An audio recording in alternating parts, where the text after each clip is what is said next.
Alright, so today I'm programming some lighting scenes into Serato SoundSwitch, and we are programming the Rockville Rockwedge LEDs.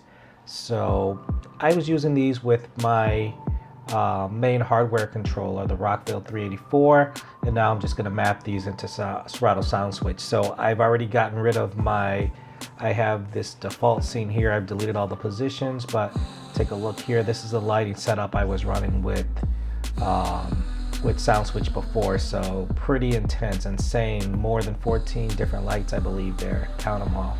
So I am switching my setup, and less is going to be more, and so what I'm rocking with, this is going to be for a tent wedding I'm doing, so I've already set up the venue, and we're going to have the rock wedges are going to act as fill lighting, which is going to be inside 4 totems, as well as surround the entire tent with a nice soft uplighting fill.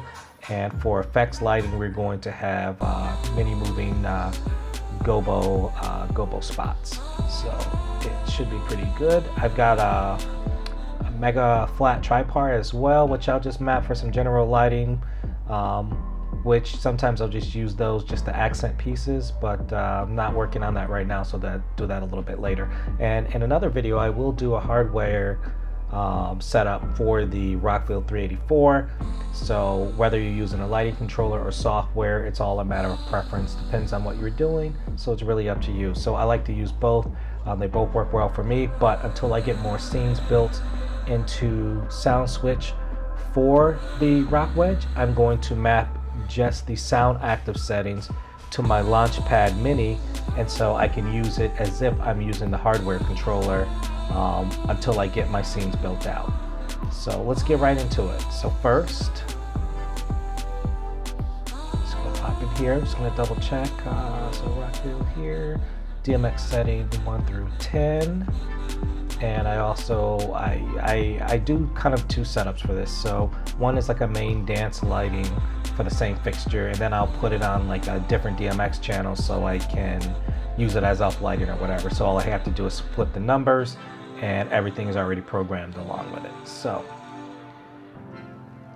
how do we do that? What we're going to do is we're going to go in. I've already set the attribute cues, so we need to set some MIDI settings. So we're going to go into MIDI settings, and these have already been programmed. And just to quickly show you how I did that, you go into edit, they're right in here, but select which light you want to be active on that MIDI control, check the box, pick your color. I have it set to toggle, so when I push the switch it goes on. And then we're going to be setting attributes. No attributes are set for this, so click OK, and these are all set the same way. So let me go ahead and just program this one into the controller right now. So we're going to set this, we're going to map this to a controller on my Launchpad. So how we do that is right click MIDI map, and then select the button you want to map it to. So we just mapped that button, so now we're going to test it out. Works. So they have an on and an off, so we're just going to leave that on here. Now we're going to map the blue, and we're just going to go down the line and map this entire row. Here we go. Don't know what I did there to mess that up, but okay. I think it's easier, so we turn it on first. Okay, back to blue, green.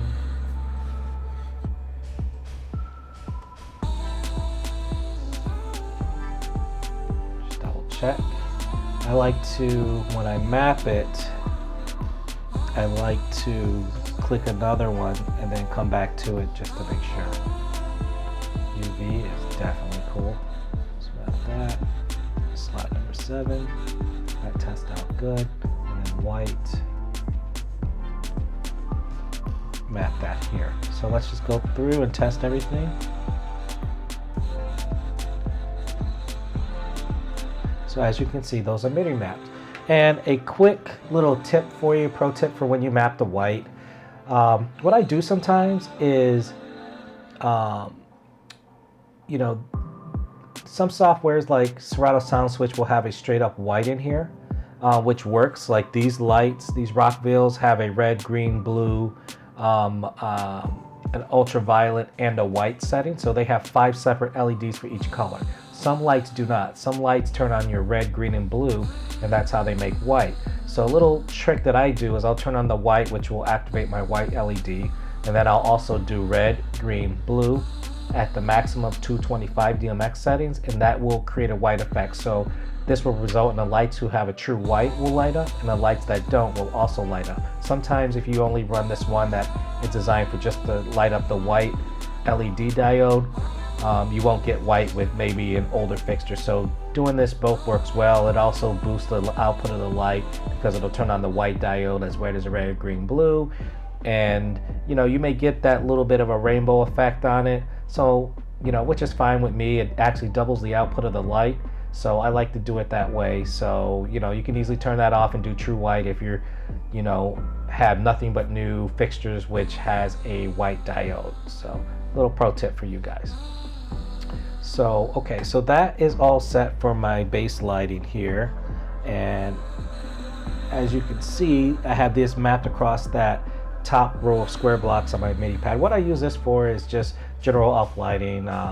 Your reception started, you got the room lit to whatever color you want. If you need to change color, you can change color, but just a nice basic lighting to set the atmosphere. So now I want to go ahead and map my party mode. So again, I've set these down here already, so I'm just going to go set the attributes, and then we'll get some music rolling and you know, see how it does.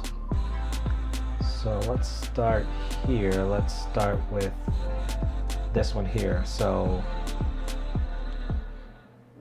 oops, before we map it, so what I call this here is, this is mode 1. I call it mode 1, 2, and 3 for Rockville Rockwedge auto color. So I want this to change automatically with the colors.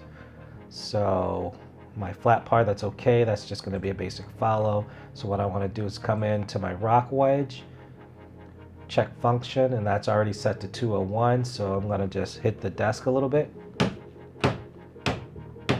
All right, so that is perfect. So, and I'm going to map this right to that bottom button here. So I hit that, turns on. And you can either from this point go to something else, or you can turn it off. So let's go ahead and map this one. This one here, let's take a look at it, is the Rockville strobe.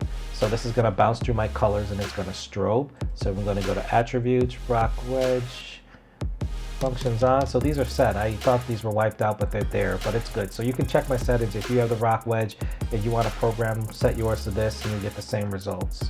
Click OK. Let's map this here. Okay. Actually, I'm going to map this somewhere else. I'm going to map this one button up because the strobe doesn't get used as much. So we've got your base lighting, and click this for your strobe. So this bounces through the colors and it strobes at the same time. All right, and let's just do one more for this purpose. All right, so let's map the fade here. I'm just going to map it to button 2, and I'm going to go in and check the settings.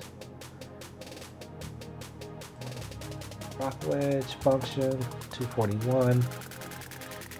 On this one, I have the flats turned off because usually when I'm strobing, toggle set our fade. Usually when I'm fading or I'm on the strobe, I don't want the flat parts on. I want to really set that party like we're hitting, this music's hitting hard. I want a strobe, need more strobes. So, all right, so let's check my fade function. Oh, check my MIDI map. See what we got. There it is. So there it is. That's a quick little video on how to map and a quick layout of what I do. So these 3 buttons on my controller is going to be for those. I'm going to do some more mapping with other lighting down the sides, movers, and get those flat parts mapped. But this is just to give you a general idea of what you can do and how you can set up. And we'll shoot some video later at some point, get another video of me actually using it at a party. So more to come. Thank you. Make sure you hit that like button, subscribe, share the video, and we'll see you in the next one.